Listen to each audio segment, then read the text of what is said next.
My name is Tamara Lewis, and I'm a 38-year-old nurse. I never thought my life would change so drastically in just a few seconds. But that's exactly what happened on an ordinary Tuesday afternoon. I was driving home after a long shift at the hospital, exhausted but grateful for another day of helping others. The rain was pouring down, and the roads were slick. I remember gripping the steering wheel tightly, trying to focus, but out of nowhere, a car swerved into my lane.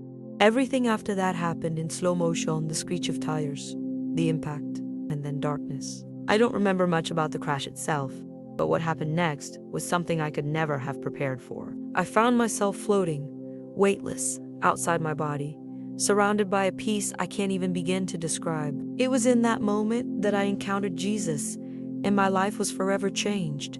As I floated there, I became aware of a radiant light that seemed to fill the entire space around me. It wasn't harsh or blinding, it was warm, comforting, and full of love. And then I saw him. Jesus stood before me, and his presence was overwhelming in the most beautiful way. He didn't say anything at first, but his eyes were filled with so much compassion and understanding that I felt like he knew every part of me, every struggle, every fear, every hope. When he finally spoke, his voice was like a gentle breeze, calming and reassuring. He told me I wasn't meant to stay there yet, that I had a purpose to fulfill. But before I could even process what was happening, he showed me something that shook me to my core: a vision of Black history that had been hidden, erased, and it was a legacy I had never known existed, and it changed everything I thought I knew about who I was and where I came from.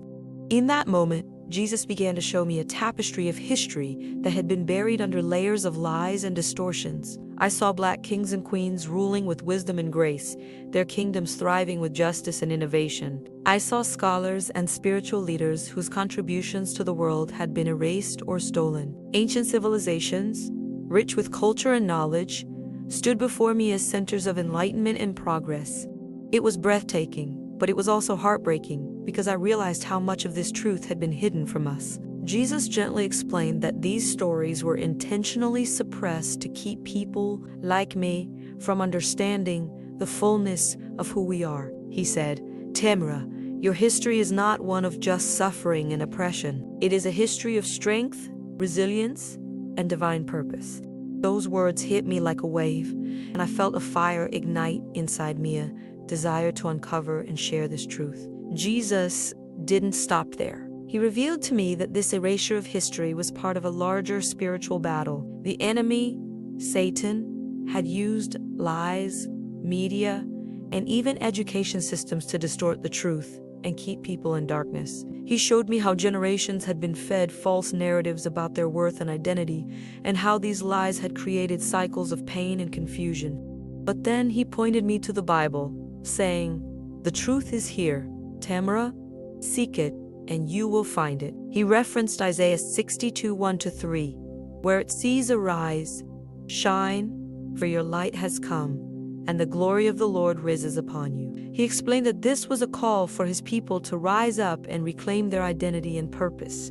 It was a lot to take in, but I knew he was giving me a mission to help others see the truth and break free from the lies that had held them captive for so long. As Jesus continued to speak, he led me through several scriptures that felt like keys unlocking a door I didn't even know was closed.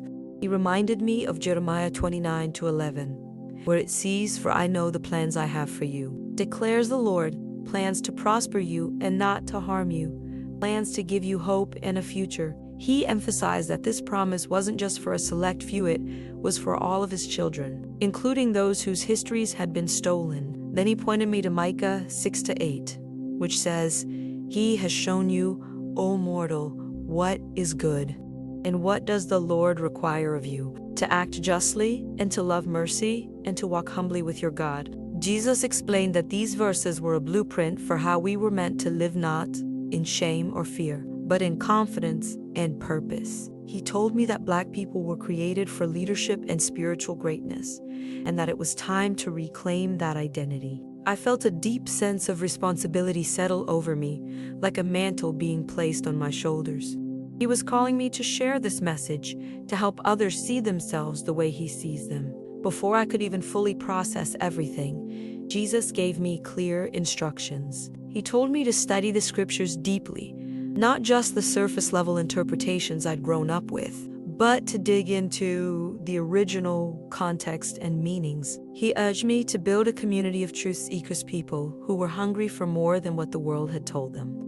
He also called me to challenge the false narratives that had been fed to us through media, education, and even some religious teachings. Right? He said, testify, share what I've shown you. I could feel the weight of his words, but I also felt an incredible sense of peace. He wasn't sending me out alone. He was with me every step of the way. And as he spoke, I realized that this wasn't just about me, it was about all of us. It was about reclaiming our identity, our history, and our purpose as children of God. The next thing I knew, I was waking up in a hospital bed, surrounded by the beeping of machines and the worried faces of my family. My body was shaky, but my spirit felt alive in a way it never had before. I couldn't stop thinking about what I'd seen and heard. It was so vivid, so real, that I knew it wasn't just a dream or my imagination. As soon as I was able, I started sharing my experience with anyone who would listen: my family, my friends, even my coworkers at the hospital. At first, some people were skeptical, but as I shared the details and the scriptures Jesus had shown me, I could see something shift in them. They began to ask questions, to reflect on their own lives, and to see how the lies they'd believed had shaped their identity. It was like a spark had been lit, and I knew this was just the beginning. Over time, I started gathering people together, small groups at first, just to study the Bible and talk about the things Jesus had revealed to me. We dove into scriptures like Isaiah 61, where it talks about rebuilding what had been ruined and restoring what had been stolen. We talked about the history that had been hidden from us and how it connected to God's promises. It wasn't always easy. There were moments of doubt and resistance, but I kept reminding myself of what Jesus had said: the truth will set you free. John 8:32. And slowly, I began to see people change. They started to see themselves differently, not as victims, but as heirs to a legacy of greatness. They began to walk with more confidence, to dream bigger, and to seek God in a deeper way. It was incredible to witness, and it only strengthened my resolve to keep going. Of course, it hasn't been all smooth sailing. There have been moments when I felt overwhelmed by the weight of what I've been called to do. I faced criticism from people who didn't understand or who felt threatened by the message I was sharing. There were times when I questioned whether I was even qualified for this mission. But every time I felt like giving up, I would hear Jesus' voice in my heart, reminding me of his promise in Joshua 1-9. Be strong and courageous.